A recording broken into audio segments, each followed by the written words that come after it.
Доброе утро, дорогие телезрители! В эфире главного телевизионного канала передача «Новый день». И мы ее ведущие Алина Алексеева и Максим Гоголев. Мы сегодня обещаем вам, насколько возможно, информации очень интересной. Да. А сегодня, первая информация сегодня, это то, что сегодня у нас 18 октября, пятница. Скажем так, конец рабочей недели. Мы молодцы, справились.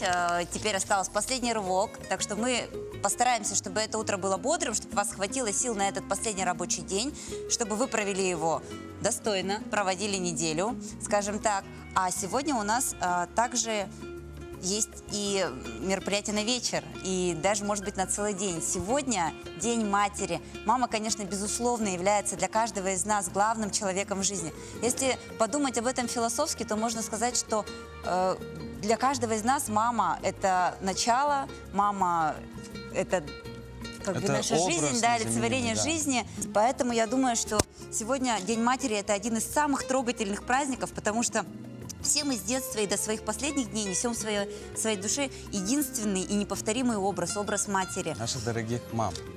Которая мама всегда поймет, мама всегда простит, мама всегда пожалеет и всегда будет беззаветно любить вас и желать вам только лучшего. Поэтому весь наш сегодняшний выпуск будет посвящен, конечно, нашим мамам. Для того, чтобы узнать, как поздравить наших мам сегодня, да, мы обязательно сделаем опрос. Мы обязательно сегодня покажем вам сюжеты об этом. Оставайтесь с нами, а сейчас узнаем о погоде.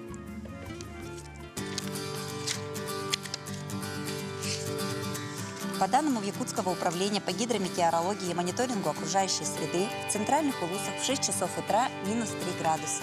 Днем потеплеет до 3. Заречье минус 7, минус 3 в 6 часов утра и днем 3 градуса. Южные улусы минус 2, 0, днем плюс 6, плюс 8. Вилюйские улусы минус 2, плюс 1 в 6 часов утра и плюс 2, плюс 6 днем. Нижнеленские улусы минус 6 градусов в 6 часов утра и минус 6 градусов днем. Западные улусы минус 4, плюс 1 в 6 часов утра, днем плюс 5, плюс 7. Колымо-Индигирская группа улусов минус 18 в 6 часов утра и днем до минус 14. Янские улусы минус 7, минус 4, днем минус 7, минус 2. Северо-западные улусы минус 13, минус 7, днем минус 12, минус 7. В городе Якутске в 6 часов утра температура воздуха минус 3 градуса, атмосферное давление 749 миллиметров ртутного столба. Ветер юго-восточный 4,9 метров в секунду. Днем ожидается потепление до 5 градусов выше 0. Преимущественно без осадков.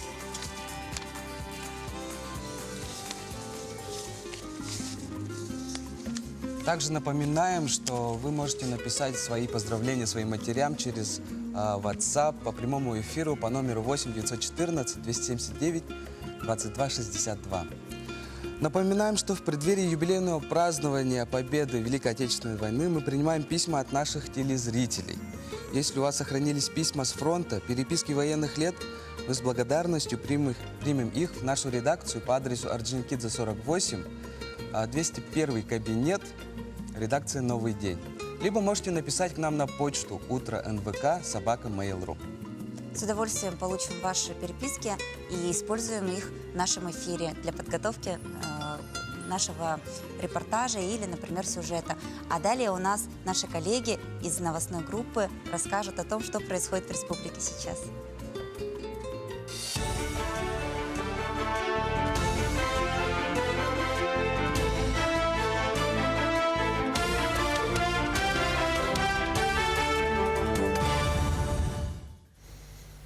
В эфире новости расскажем о самых заметных событиях к началу дня. В студии Василий Радченко, здравствуйте. Для активной работы нужен боевой координационный совет, а не аморфный орган. Такое заявление сделал Александр Николаев, выбирая состав президиума из числа членов Координационного совета по предпринимательству при главе региона. Также в ходе заседания утвердили проект регламента работы совета. Далее по повестке заслушали информацию о посещаемости членов. Заменили тех лиц, которые пропускают заседания без уважительной причины. Четвертым вопросом участники собрания рассмотрели проект резолюции по итогам форума предпринимателей, который прошел в в сентябре. Так, по вопросу развития рынка интеллектуальной собственности в сфере малого бизнеса правительству региона поручили рассмотреть возможность включения раздела «Развитие интеллектуальной собственности в Якутии» в стратегию социально-экономического развития до 2032 года. Кроме того, Айсан Николаев отдельным вопросом выделил нелегальный бизнес. Он отметил, что любые шаги такого бизнеса должны искореняться. Нелегальный бизнесмен, по моему пониманию, это даже не бизнесмен, это тот человек, который практически не соблюдает никаких норм. Действует вне рамок правового поля Российской Федерации. Без кассовых аппаратов, без сертифицированного товара, без выплаты заработной платы, с начислением всего полагающегося работникам. Вот это вот и есть нелегальный бизнес. И, конечно же, от него вы, легальные бизнесмены, получаете огромные прибыли. Между тем, глава Якутии встретился с начальником пограничного управления ФСБ России по Восточному Арктическому району Романом Толоком.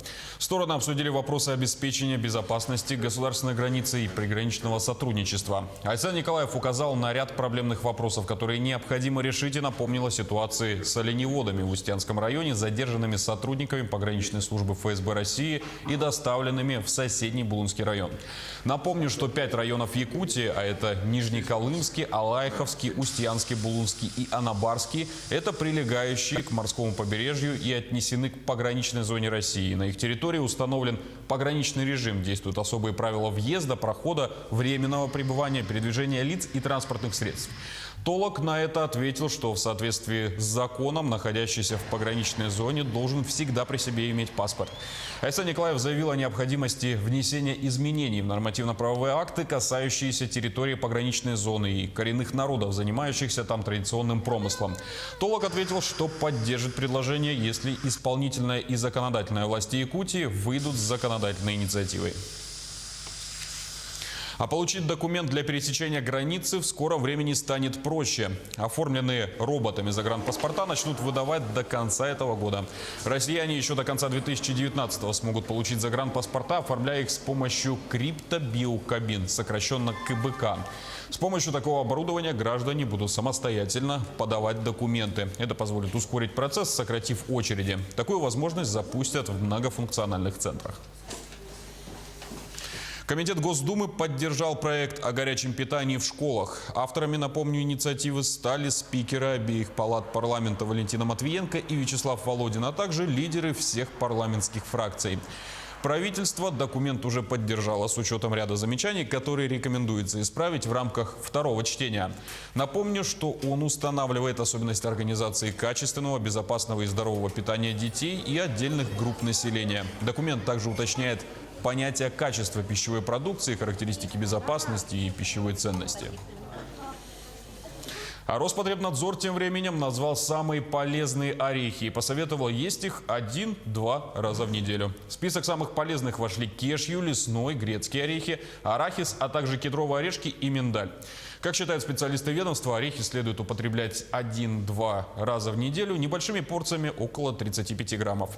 Они содержат большое количество калия, магния, кальция, фосфора, железа и других необходимых для организма витаминов, макро- и микроэлементов. Совместное потребление орехов и зерновых, например, выпечка с ореховой начинкой, мюсли или другие комбинированные завтраки, усугубляют аминокислотный дисбаланс в организме. Поэтому целесообразно употреблять орехи совместно с молочными или же кисломолочными продуктами, мясными блюдами, молочными кашами или десертами. А у нас на этом пока все. Спасибо за внимание и хорошего вам дня.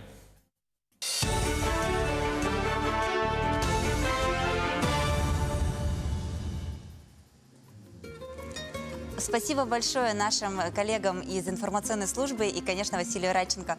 А у нас Напоминаем наш номер телефона 8 914 279 22 62, по которому можете отправить сообщение. И мы уже получили первое сообщение.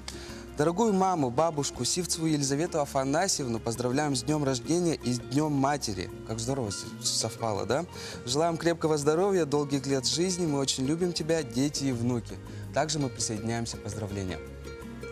Это здорово, что вы начинаете отправлять нам сообщения с самого начала нашего эфира. Это значит, что у нас еще почти целый час впереди, поэтому отправляйте, не стесняйтесь. Я думаю, вашим мамам, вашим женам будет очень приятно получить ваши поздравления.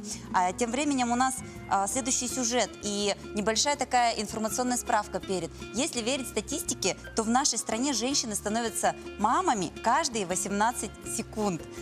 Сложно даже мне сейчас в уме посчитать, сколько мам появилось за время нашего прямого эфира. В эти выходные все они будут отмечать свой праздник и принимать поздравления с Днем Матери. А в преддверии праздника наши коллеги посетили детский сад номер 105 «Умка» и собрали, ну, я не знаю, высказывания детей о мамочках. Мою маму зовут мама Таня. Она любит уезжать на пляж, гулять, есть, а мне кофе пить. Моя мама работает на Семенова Данилова 7-3. Она бегает слишком быстро. Моя мама работает стоматологом. Она лечит зубы. Мою маму зовут мама Настя. Она работает в банке. Ее зовут Надя. Она меня очень любит. И еще мы все играем в игры и рисуем. Играем и рисуем. Мама музыку включает. И мы играем с мамой. Моя мама любит играть со мной и готовит. И самое полезное мясо с овощами, и с котлетой, и макароны с котлетой. Она кушает макароны, ест. Она еще шьет футболки, и штаны, и брюки. Мы с ней любим кушать мороженое и еще любим с ней вместе учить алфавит. А мама где живет или? Угу. Что она шила? Футболку, и еще брюки и трусы. Она худая, красивая, и она очень любит еще спать. Красивая очень. Моя мама такая красивая, такая красивая и нежная. Любимая моя, милая. Если мама заболеет, мы будем ее лечить. Она очень сильно меня любит и заботится о мне. Хочу маме пожелать, у нее хорошее здоровье было, и она хорошо делала дома, как я, из конструктора. Я хотела ей пожелать, чтобы она всегда была добрая, всегда была умная, всегда работала и всегда мне сбывая себе мечты. Дорогая мама, я желаю тебе всего хорошего. И я тебя поздравляю с Днем Матери. Мама, я тебя очень люблю. Желаю тебе счастья и здоровья. Мама, я тебя очень люблю. Я тебя поздравляю с праздником. Если мама далеко, детям очень нелегко. Я скажу вам прямо, берегите маму. Какие милые дети, как они хорошо поздравляют своих мам. Мне кажется, сейчас мамочки, которые увидели, даже не их мамочки, все приняли это на свой счет. Ведь дети действительно беззаветно любят своих мам. А у нас тем временем следующее сообщение по WhatsApp. С добрым утром, с днем рождения поздравляем молодую мамочку 6 детей из Тора Кёля, Алексееву Татьяну. Желаем счастья, добра, здоровья в твой светлый праздник, день рождения. Пусть детишки радуют своим весельем мамочку. С наилучшими пожеланиями с Кёля, сестры Мотя, Аня и Шура. Вот так снова у нас такое совпадение, День матери и день рождения, да еще и у многодетной мамы. Мы тоже от всей души с нашей студией присоединяемся к этим поздравлениям и желаем вам не только здоровья, но и большого семейного счастья. Ко Дню матерей мы подготовили сюжет, чтобы наши горожане тоже смогли поздравить своих матерей. Жен, матерей, всех женского пола поздравляю от всей души с наступающим праздником. Здоровья, счастья и вам терпения. Поздравляю тебя с Днем матери. Исупова Фарида Талгатовна. Мама, желаю тебе всего хорошего, долго лет жить, прожить. Поздравляю маму Анастасию с Днем матери. Я тебя люблю. Хочу поздравить мою маму Посельскую Татьяну Павловну. Она сейчас в Чурапче, я ее очень люблю и очень скучаю. Поздравляем наших матерей с этим замечательным днем. Дорогая мама, поздравляю тебя с Днем матери. Ты знаешь, что я тебя очень сильно люблю, хотя я не часто тебе говорю, а так надо было бы. Но ты знаешь, как я к тебе отношусь. И хочу, чтобы ты всегда была рядом, здоровая. Я тебя очень сильно люблю, мама. Хочу поздравить мою маму Марию Егоровну с Днем матери. Поздравляю тебя, Брашко Ольга Андреевна. Желаю тебе счастья, здоровья, любви. И ты самое лучшее, что есть, и самая лучшая мама. Я люблю тебя. Хочу поздравить всех матерей с Днем матери. Хотел бы сказать своей маме, чтобы она жила хорошо. Я свою маму Марию Прокопьевну поздравляю с Днем матери. Ну, в память о моей матери Екатерина Ивановна Березкина. Я до сих пор, как говорится, живу ею. И хотел бы поздравить свою супругу, которая является Анна Павловна Егорова. Она является супругой и, помимо этого, прекрасной матерью наших двух детей, Евы и Павла, которые составляют смысл нашей жизни. Поздравляю свою маму. Мам Курдук. Такие хорошенькие дети вообще, я просто не могу насмотреться. Напоминаем также наш номер телефона 8 914 279 22 62. Отправляйте ваши поздравления. Итак, следующее поздравление. Доброе утро. Поздравляем нашу маму Сазонову Варвару Иннокентьевну. С Днем матери. Любим, обнимаем твои дочери Мария, Оксана, Антонина, Софья и Зоя. Это тоже у нас многодетная мама и все девочки. Далее у нас постоянно наша рубрика «Вакансии». Приготовьте ручки, блокноты и записывайте. На работу требуется слесарь-электрик по ремонту электрооборудования, имеющие право работы в электроустановках, потребители из группы по электробезопасности не ниже 3. Образование среднее профессиональное, в том числе начальное профессиональное. Заработная плата 29 024 рубля.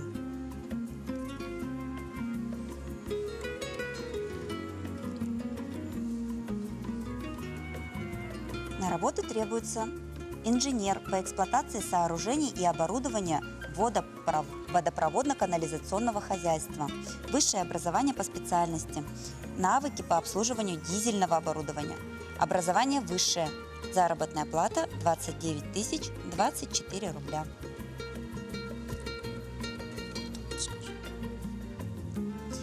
На работу требуется инженер по эксплуатации вентиляционных систем, образование высшее по специальности, опыт работы по специальности требуется. Образование высшее, стаж не менее 1 года. Заработная плата 29 024 рубля. Вот такие вакансии у нас на сегодня. А у нас и еще одно поздравление. Я не могу нарадоваться тому, насколько сегодня у нас активные наши телезрители отправляют поздравлять своих мам, потому что нам в русский блок редко отправляют. Так что имейте в виду, в другие дни мы тоже будем ждать от вас сообщений. А сейчас у нас такое поздравление.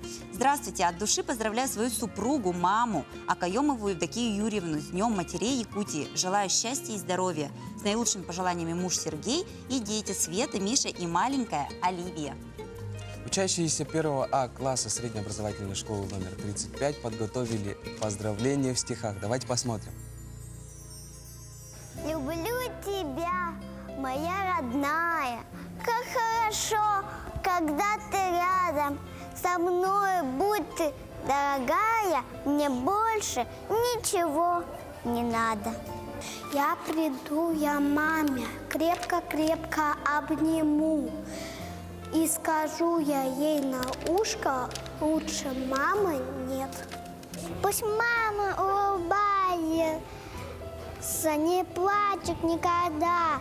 Пусть все мечты сбываются у мамочка всегда. Сильная и красивая, мама у меня умная и милая, я люблю тебя. Мама, это сказка перед сном.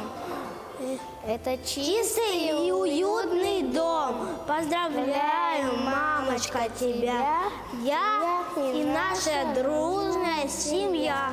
Это слово знают животные и птицы. Про это слово поют синицы. Это слово знают во дне океана. Это слово называется мама. Я маме своей весь мир подарю. Все горы, моря, океаны. Ведь я ее очень сильно люблю, ведь никого нет лучше мамы. Мамочка моя лучше всех на свете радует меня сладкими конфетами. Мама, нежный лучик солнца, мама, свет в родном окне. Мамочка моя родная, поздравляю я тебя. Пусть глаза твои сияют, как на солнышке роса. Вот такое вот поздравление подготовили ученики первого А класса. И у нас следующее поздравление. Дорогих наших мамочек Ларису Степановну, Надежду Витальевну поздравляем с Днем Матери. Желаем крепкого здоровья, успехов в работе, счастья в личной жизни. Мы вас очень любим, ваши дочери Юлиана и Аина. Хочется прямо сразу давать цветы в студию. Очень здорово, что я не могу прям перестать радоваться, честно, что очень много поздравлений сегодня. А у нас есть сюжет о том, как проходит утро человека, который всю свою жизнь посвятил тому, что помогает мамочкам стать мамочками. Рождение ребенка – это главное земное чудо. Быть матерью, пожалуй, наивысшее счастье, а перинатальный центр – это дом, где рождается новая жизнь. Давайте же посмотрим, как начинается утро человека, который всю свою жизнь посвятил такому прекрасному, чудесному месту, как перинатальный центр. 37 лет в акушерстве, из них почти 35 в должности заведующей. Не 1000 новых жизней, прошедших через ее руки. Но волнение и радость за каждую новую жизнь каждый раз по-новому. Данара Донская каждое утро в 7:30 начинает с планерки в уже родной клинической больнице. Прием отчета о прошедшей смене, планирование дня, далее обход. Несмотря на то, что работа акушер-гинеколога – это работа очень трудная. Это работа ответственная за 2 жизни, да, за здоровье 2 человек. Но она, по крайней мере, из всех медицинских, да, профессий, мне кажется, она самая, ну, не побоюсь это слова, вообще прекрасная, вдохновляющая. Потому что какие-либо трудности в процессе родов, сложности, да, тем более, ну, не все мамы здоровые бывают, то есть ожидаемые роды тоже не всегда благоприятны. Но результат вот оправдывает все. В далекие 80-е, 90-е, когда Данара Донская только начинала свою профессиональную деятельность, в Якутске оперирующих хирургов было наперечет. Но коллеги признаются, что Данара Сергеевна была на связи круглосуточно. Тогда же не было сотовых телефонов, да? Мы звонили в любое время. Там, в 4 часа утра, в 6 часов утра она всегда была наготове. Но у Данары Сергеевны рабочий день как начинается очень рано и заканчивается очень поздно. Бывает так, что она может провести в отделении сутки. Если есть тяжелый больной, она не уходит домой. Она может находиться здесь столько, сколько необходимо, сколько есть в ней потребность. Сегодня в Якутске работает современный перинатальный центр, гордость республики, радость всех будущих мам, где комфорт, удобство, безопасность и здоровье матери и ребенка на первом месте. За 9 месяцев этого года здесь увидели свет порядка 4500 младенцев, которые осчастливили своим появлением многие и многие семьи. Роды запомнились у женщины в возрасте, да, 42 года, первые роды. Настолько эта семья долго ждала ребенка. не родив, ну, хотя и недоношенного ребенка, реакции родителей на рождение ребенка. Я потом их наблюдала, как они выписались, как они растут. Ну, вот это вот запоминается всегда просто. Своей энергией, любовью к профессии, отношением к коллегам Данара Сергеевна продолжает заряжать молодых медиков, вселять уверенность своим пациентам и сегодня в свой юбилейный день рождения смотрит вперед Дорогая, с большими любимая наша планами. Данара Сергеевна, мы гордимся тем, что мы работаем на протяжении многих лет рядом с вами. Мы хотим вам выразить благодарность, поздравления долгих лет, творческих лет, да, и крепкого здоровья. Мария Павлова, Андрей Лазарев, «Новый день». Сегодня в республике будет ко Дню матери проводиться все различные мероприятия, посвященные Дню матери в нашей республике и Российской Федерации. О том, как будут чествовать матерей в нашей республике, а главное, какие меры поддержки семей и детей у нас в Якутии реализовываются и что нового в данном направлении, мы сегодня об этом обсудим с министром социального развития республики Еленой Волковой. Доброе утро. Доброе утро, Максим. Во-первых, я хочу вас поздравить с этим днем. Спасибо. И начнем давайте с вопросов. С начала 2019 года к прежним мерам финансовой поддержки семей с детьми добавились новые меры. Об этом достаточно информации Минтрудом населения республики предоставляется, но все же хочется сегодня еще раз представить подробную информацию, кому, что и как. Спасибо. В этом году существенно расширен перечень мер социальной поддержки, направленный на повышение рождаемости в нашей республике. Ну, во-первых, это единовременные выплаты. Если, положим, до этого у нас при рождении первого ребенка была такая единовременная выплата для молодых семей до 30 лет и составляла 7 тысяч рублей, она и сейчас выплачивается, то в этом году введена новая мера поддержки уже для всех семей, независимо от возраста. При рождении первого ребенка такая семья имеет право на получение единовременной выплаты в размере 2 прожиточных минимумов. В этом году этот размер составляет 33 тысячи, и он ежегодно будет увеличиваться. Значительно больше, да, действительно. Да, и следующая такая существенная мера поддержки, единовременная, это региональный материнский капитал при рождении второго ребенка. Его размер составляет 135 тысяч, в этом году эта мера введена и выплачивается в дополнение. Вы знаете, что федеральный материнский капитал у нас уже есть при рождении второго ребенка, его размер составляет 453 тысячи рублей. И если сложить 2 материнских капитала, то такая семья уже получит поддержку в общей сумме 588 тысяч и может направить уже целевым образом на улучшение жилищных условий, на улучшение, точнее, получение образования ребенком, ну и так далее в соответствии с правилами материнского капитала. И также расширены меры поддержки в ежемесячном формате. Хочу напомнить, что в прошлом году была введена дополнительная мера поддержки при рождении первого ребенка. Это ежемесячное пособие в размере прожиточного минимума, который сегодня составляет 16 900 рублей. Семьи, в которых доходы не превышают кратной величины прожиточного минимума, сегодня это 26 тысяч, имеет право на такое пособие. И что очень важно, со следующего года эта мера поддержки будет продлена до 3 лет. То есть при рождении первого ребенка с доходами не выше уже 2 величин прожиточного минимума, такие изменения внесены уже в законодательство, будут получать такую меру до 3 лет. Кроме того, в этом году указом главы республики введена дополнительная мера при поддержке семьи, в которых родится 3-й или последующий ребенок. Тоже в виде ежемесячного пособия в размере прожиточного минимума. И этот размер, как я уже сказала, составляет 16 900 в этом году. А вот есть нововведение, да, ипотечное нововведение, льготное ипотечное кредитование, да, для молодых семей. Скажите, пожалуйста. Действительно, такая мера поддержки введена с прошлого года. В прошлом году льготное ипотечное кредитование начали выдавать под 6% именно для семей, в которых родился второй или последующий ребенок. Но в этом году для регионов Дальнего Востока принята дополнительная мера, и такая льготная ипотека выдается уже семьям, в которых родится второй и последующий ребенок, на условиях 5%.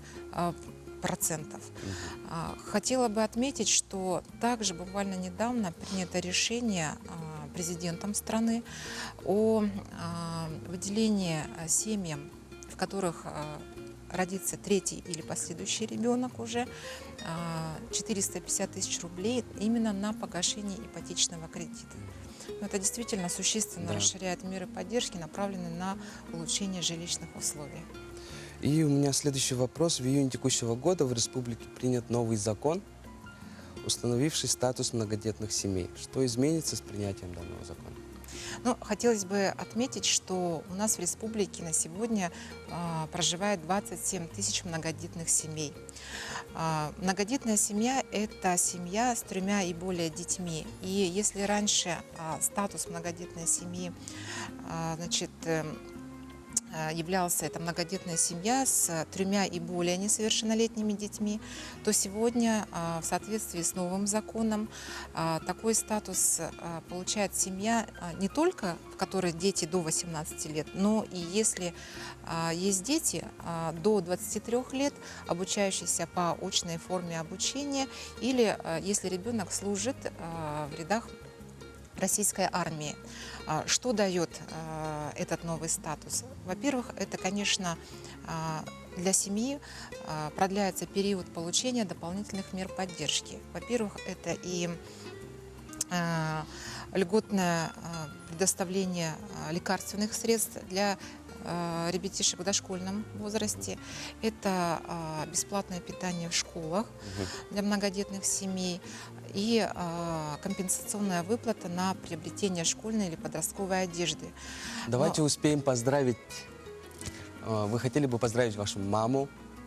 Конечно. Но я сегодня хотела поздравить и свою маму, и всех мам в республике, всех наших бабушек, наших женщин с таким прекрасным наступающим днем, Днем Матери. Хотелось бы пожелать огромного счастья, крепчайшего здоровья и, конечно, семейного благополучия. И с этой замечательной нотки мы переходим на рекламу.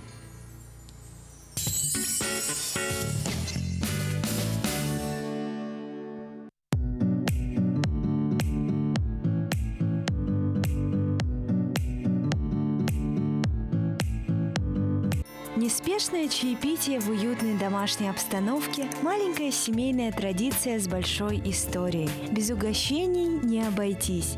Медовое суфле – само воплощение нежности, заботы и любви. Тает во рту и дарит восхитительные ощущения. Вы найдете для себя массу удовольствий в коллекции Перони. А шоколад ручной работы – отличное решение для подарка учителям, врачам, друзьям, родителям и не только. Он символизирует добрые отношения и дарит положительные эмоции. Миссия шоколадного бутика «Вкус» – вызывать радость у людей, внося в жизнь сладкие мгновения. Получайте удовольствие не только от вкуса, но и от упаковки. Готовые красивые подарки – все это вы найдете в магазине «Вкус». Торговый центр «Атлант», 1 этаж.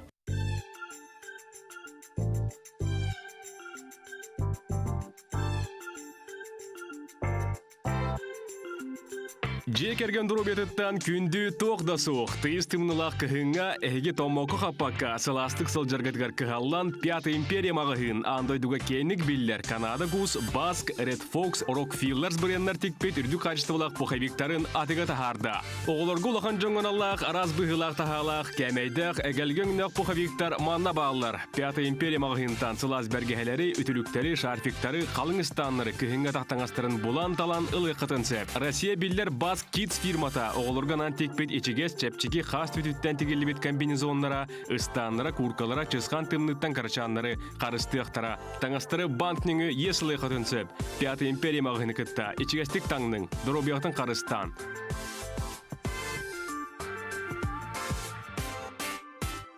Махтал – это благодарность. Махтал – это любовь и забота.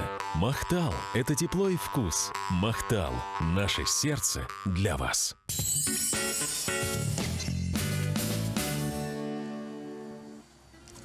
Еще раз напоминаем наш номер телефона 8 914 279 22 62. И у нас следующее поздравление. Доброе утро. От всей души поздравляем нашу мамочку Людмилу Арсентьеву. С Днем Матери. Желаем маме крепкого здоровья, счастья, твои деточки. Также я хочу напомнить, что сегодня в 12 часов дня на площади Матери будут торжественное возложение цветов на памятник матери. Приходите сегодня все, кто могут. Мне кажется, это может стать замечательной традицией для вашей семьи, тем более погоду мы вам уже рассказывали. Сегодня у нас в городе очень тепло, поэтому, пожалуйста, приходите вместе со своими детишками в сквер Матери, расскажите им историю этого памятника, посмотрите на торжественную церемонию, я думаю, будет очень интересно. А у нас следующий сюжет. И следующий сюжет тоже неразрывно связан с материнством, ведь приобретение недвижимости – это всегда вложение на года. Это равно может быть как выгодным источником доходов, так и стать вашим уютным гнездышком, может быть даже семейным каким-то родовым гнездом. Сегодня в Якутске начинается ярмарка недвижимости, где можно приобрести квадратные метры по самым вкусным ценам. Подробнее в нашем сюжете. Желание жить в хорошем районе с развитой инфраструктурой в собственной квартире, если не мечта, то цель каждого современного человека. Флагманские проекты группы компаний «Утум Плюс», жилые комплексы «Гармония» и «Панорама» находятся в шаговой доступности от центра города. Рядом школы, сады, магазины. ЖК «Гармония» находится на уровне старого города. Это Ярославского строда пересечения, тоже является центром города, с хорошим видом на зеленый луг, развитой инфраструктурой и дорожным движением. ЖК «Панорама» является нашим флагманом в строительстве и задает тон будущему городу нашей столицы. Необходимость в жилье у каждого возникла много лет назад и сохранилась по сей день. Никуда не денется она и в будущем, поэтому недвижимость всегда будет пользоваться спросом, а значит, является отличным инструментом для инвестирования средств. В современных реалиях очень важно довериться профессионалам, которые гарантируют качество в нужные сроки. Проектирование мы ведем в новой среде, она называется информационное моделирование. Это позволяет отчасти нам сэкономить чуть-чуть времени, где-то увеличить, так скажем, качество проектной документации, но вместе с тем мы смотрим и в будущее, мы смотрим на саму стройку. BIM, информационное моделирование зданий, нам позволяет избежать ошибок уже на стройке. Мы считаем, что главное звено в нашей работе – это дружественная, очень хорошая семейная атмосфера. Благодаря вот этому нам удается достигать очень хороших результатов. Наши проекты – это призеры конкурсов, форумов. Значит, к примеру, взять вот флагман группы компании «Утум Плюс» – это объект «Панорама», который сейчас уже строится, это в квартале номер 72. Это призер, значит, 2017 года, золотой диплом на дальневосточном зодчестве. Группа компаний «Утум Плюс» – один из ведущих застройщиков нашей республики, за плечами которой многолетний опыт работы и доверие покупателей. Сегодня, завтра успевайте на ярмарку недвижимости, где будет объявлен старт продаж квартир по самым вкусным ценам. Группа компаний «Утум Плюс» объявляет старт продаж нового объекта по адресу Ярославского 48, ЖК «Гармония», вторая очередь, и приглашает принять участие на ярмарку, которая будет проходить у нас в офисе 18-19 числа, где будут предоставлены скидки до 200 тысяч на все объекты группы компаний. У каждого должен быть свой дом, где будет всегда тепло, уютно и светло. Мария Павлова, Андрей Рукавишников. Новый день. Якутск. Замечательный сюжет, мне кажется, и действительно для каждой мамы это повод задуматься над тем, чтобы как-то уютно, как-то хорошо обставить свой дом, чтобы детям всегда было там тепло, хорошо, уютно и приятно проводить время со своей мамой, со своей семьей. Тем временем у нас еще одно поздравление. Поздравляем с Днем Матери нашу любимую, никем не заменимую маму, бабушку Ингу Афанасьевну, которая проживает в селе Мальджигар Нюрбинского района. Желаем крепкого здоровья, всегда улыбаться, дальнейших успехов в работе. Очень тебя любим, дети и внуки. А также написали еще одно сообщение с этого же номера. Поздравляем нашу любимую бабушку, маму Зою Юрьевну Иванову с Днем Матери. Счастья, здоровья, успехов во всем желаем. Мы вас очень сильно любим. В течение месячника гражданской обороны в республике проходит множество мероприятий. От уроков в школах до показательных занятий на объектах гражданской обороны. Спасатели провели показательные занятия на объектах гражданской обороны, где ознакомили якутян с новыми подходами к инженерной защите населения. Рассказали о порядке действий при возникновении чрезвычайных ситуаций. На днях у нас прошло противопожарное обучение в нашей компании НВК «Саха». Плановые учения по пожарной безопасности прошли в рамках месячника гражданской обороны. В нем приняло участие 227 сотрудников нашей компании. Все организационные моменты были выполнены. Все своевременно покинули помещение, отработали по инструкции пожарной безопасности. Ну и мы, конечно, тоже не остаемся в стороне, тоже проходим различные учения, и все, что происходит в нашей республике, не проходит незаметным для нашего телеканала. А у нас следующее поздравление. Пока Максим встречает наших гостей, я вам его прочитаю. Дорогую, любимую нашу мамочку, бабушку Анну Алексеевну Ивловскую поздравляем с Днем Матери. Здоровья тебе желаем. Оставайся такой же позитивной, активной, веселой. Крепко обнимаем, целуем. Твои дети-внуки из Среднеколымска, Китая и Казахстана. Представляете себе? То есть вот такое международное поздравление в нашем прямом эфире. Да? Слово Максиму. 17 по 20 числа у нас в городе идет фестиваль каскадерного искусства народов России. И по этому поводу мы пригласили гостей. Федора Шедловского, генерального директора «Наш ледниковый период», и Алексей Вербицких, мастер-косторез, член правления магаданских организаций Союза художников России. Доброе утро. Доброе. Участвует в первых фестивалях, вот вы участвуете, да, с первых фестивалей, да? Вот, в каком году вот был первый фестиваль? 14 лет назад. 14 лет назад. То есть, получается, фестиваль проводится каждые 2 года? Да. Угу. И какие изменения с первого момента и вот сейчас, какие изменения вы вот сейчас чувствуете и какую-нибудь разницу видите? Хороший вопрос. Вы знаете, всегда взгляд изнутри есть и взгляд как бы снаружи. И не всегда это совпадает. Мне кажется, что динамика, конечно, происходит. Иногда это рассматривается как расширение ареалов, регионов, участвующих в этой выставке. Иногда меняется состав, но в любом случае динамика есть, и чаще всего она позитивная. Я бы хотел узнать, вот на Первом канале была передача Петрова, расследование про нашу республику, да, про добычу костей мамонтов, да? Расскажите, пожалуйста, об этом. Это также к вам. Но я вам хочу сказать, что, к сожалению, средства СМИ иногда имеют свой взгляд на какие-то вещи и пытаются, может быть, и получают задание определенное и в каком-то ракурсе показывают информацию. Я считаю, что эта передача была неудачная. И она неудачная была по многим моментам. Вот там этот фильм снимал Павел Брыкин. И это человек, который один раз всего посетил республику, и вообще у него было одно путешествие вот к этой горе сопливое. А рядом с ним были те информаторы, которые, ложную информацию ему преподали. В результате возник вот такой гиперострый сюжет, который, по сути дела, очень далек от реалий. Очень далек, поверьте мне.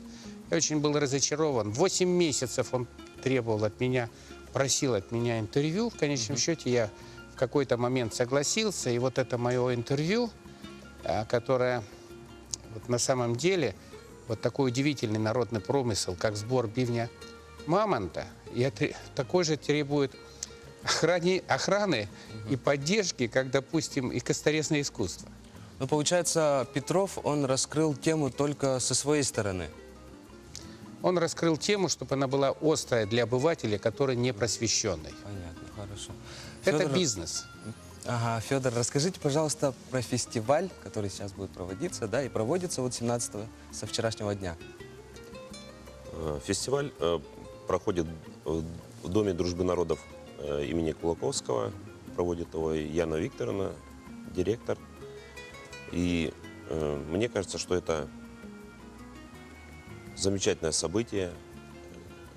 Также проходит научно-практическая конференция, где мы, как мастера косторезы, как те, кому не безразличен этот промысел, обсуждаем насущные вопросы, пытаемся как-то на законодательном уровне решать их.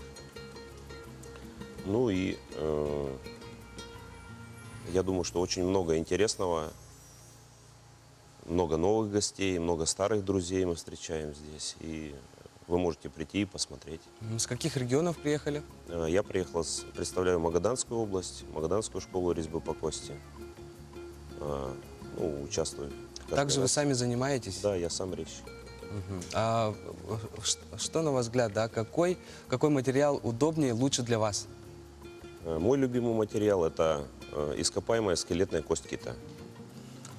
Ну, здорово, надо же, да. И что вы из него обычно делаете? Какие экспонаты, позиции? Ну, не хотелось бы сказать, что что-то обычное.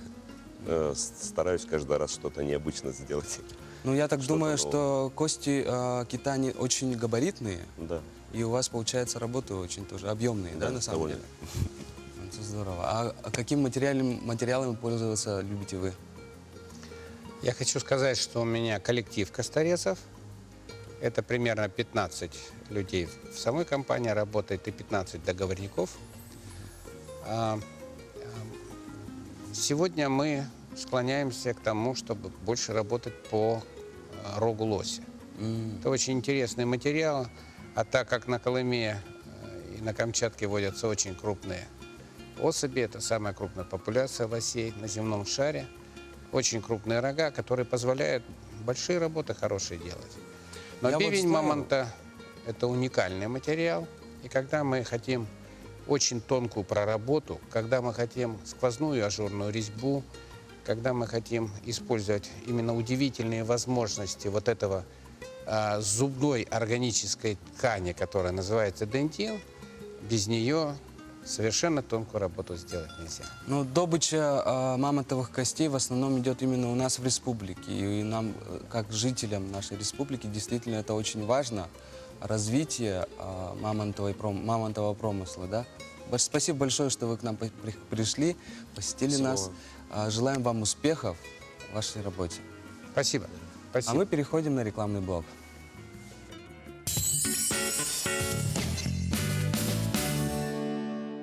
Позабыли, не купили, только время упустили. Делаем умнее. Покупаем квартиру в строящемся доме на улице Полины Осипенко. Старт продаж. Сейчас самое время. АО ДСК 33 13 28. Впервые в Якутске. Огромный выбор пуховиков и модных пар в центре верхней одежды «Торнадо». Скидки и рассрочка до 2 лет. «Торнадо». ТЦ ГАИ, 2-й этаж. Уважаемые жители республики, не упустите возможность приобрести новые квартиры на улице Строителей в городе Якутске. Звоните 459 359. Магазин кожи и меха из снова закрывается. Фабричные цены на все. Спешите купить шубу или дубленку с максимальной выгодой. На Крупская, 13. Ева Бусирге. Ананның кенеха. Барабыт мақтала. Бу сирге төрөппүт. Бу күнү көрдөрпүт. Бихеха иебит. Күн теңе кехибит. Алтынне 19 күнүгө. Опера онна балет театрга. Ие мичере концертный программага эңирабыт. Күндү иелербит. Күндү тапталлах эбелербит. Чеген болун. Жаулах болун. Будь собой, будь популярной, ярко, стильно и не как у всех. Более 1000 моделей по нереально низким ценам. Торговый дом СРБК.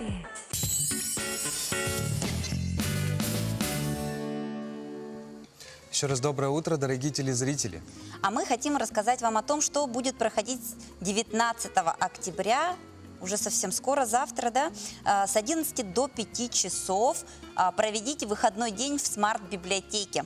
Вас ждут увлекательные мастер-классы и лекции на разные темы от профессионалов. 1-2 раза в месяц смарт-библиотека проводит дни открытых дверей, чтобы познакомить население с деятельностью библиотеки. Мы планируем мастер-классы для детей и взрослых, после которых посетители могут записаться на различные курсы. К тому же мы приглашаем интересных лекторов. К примеру, в эту субботу доктора расскажут об ОРВИ и гриппе, о влиянии алкоголя на мозг для детей, пройдут занятия по этикету. Рассказала нам Розалия Неустроева, заведующая филиалом централизованной библиотечной системы города Якутска.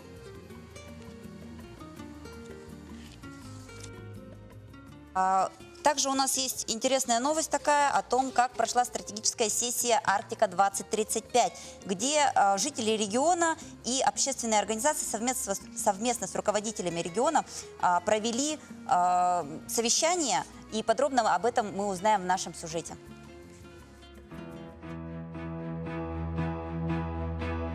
«25 сентября в Якутске прошло 4-е мероприятие из запланированного цикла выездных заседаний дискуссионного клуба проектного офиса развития Арктики «Стратегическая сессия Арктика-2035». В заседании приняли участие заместитель министра развития Дальнего Востока и Арктики Александр Крутиков, первый заместитель министра по развитию Арктики и делам народов Севера Республики Саха-Якутия Сергей Неустроев. Модератором площадки выступил эксперт ПАРА по государственно-частному партнерству Александр Воротников.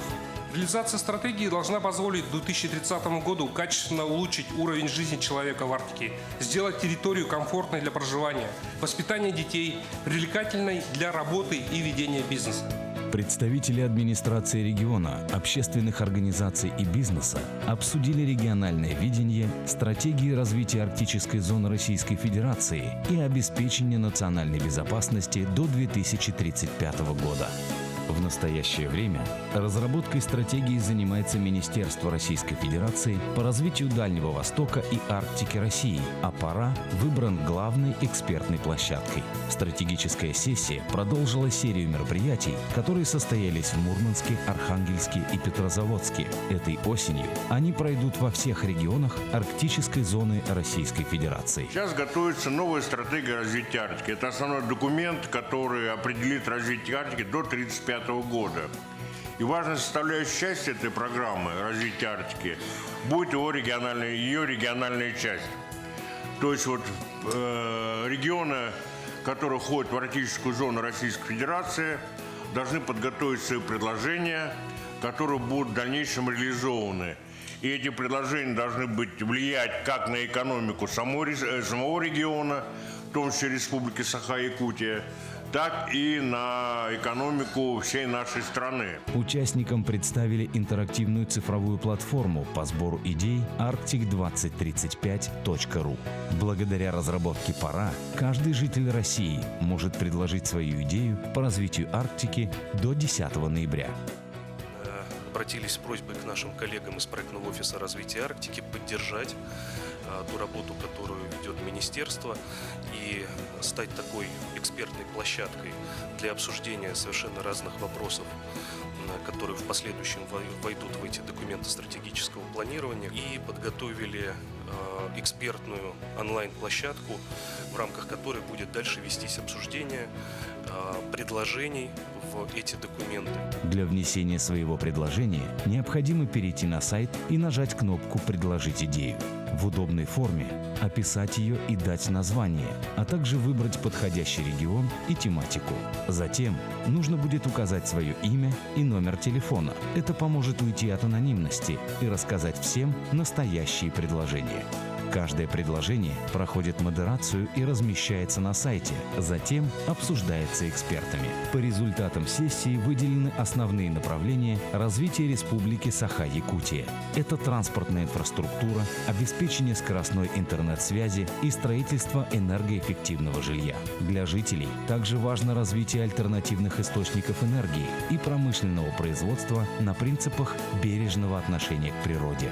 Следующее заседание прошло уже на следующий день, 26 сентября, в Санкт-Петербурге. Чем больше идей, тем больше тем для обсуждений. Пора решить, как будет развиваться Арктика. А у нас уже следующие гости. И это гости по теме фестиваль науки в Республике Саха-Якутия «Наука 0+». Прасковья Нелунова, руководитель отдела науки и высшего образования Министерства образования и науки Республики Саха-Якутия. И Дмитрий Соловьев, директор музейного комплекса «Россия. Моя история». Доброе утро. Доброе утро. И у меня сразу к вам вопросы. Прасковья Анатольевна, уже с 8 октября по всей республике проходит масштабное мероприятие, да? 7-й фестиваль науки в Республике Саха-Якутия «Наука 0+».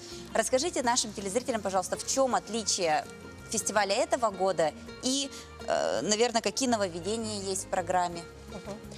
В этом году у нас очень масштабно проходит этот фестиваль, фестиваль «Наука 0+».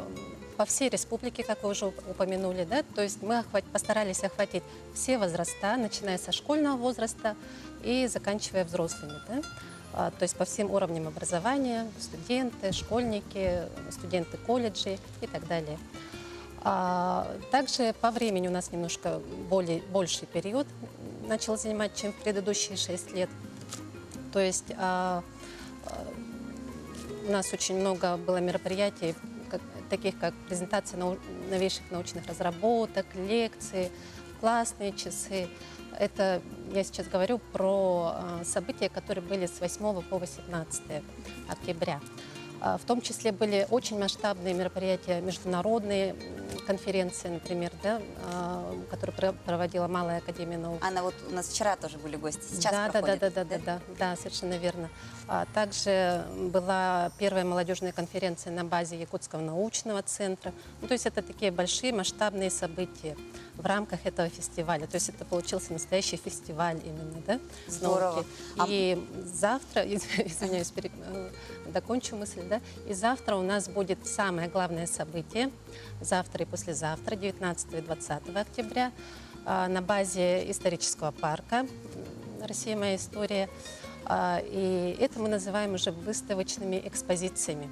То событие, куда могут прийти все жители нашего города и ознакомиться с новейшими научными разработками, представленными вот на этой экспозиции. И, на самом деле, если говорить простыми словами, для всех возрастов найдется что-то интересное.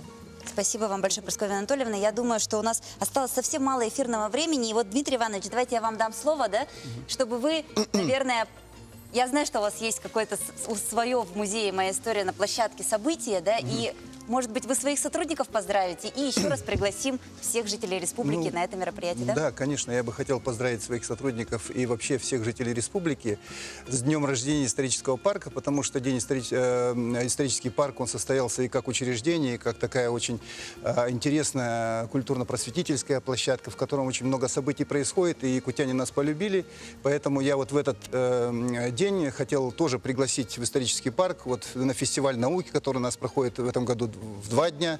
Он очень интересный, увлекательный. В прошлом году посетило 15 тысяч человек. Я думаю, что в этом году будет не меньше. Очень много интересных мероприятий, более 100 проходят на нашей площадке.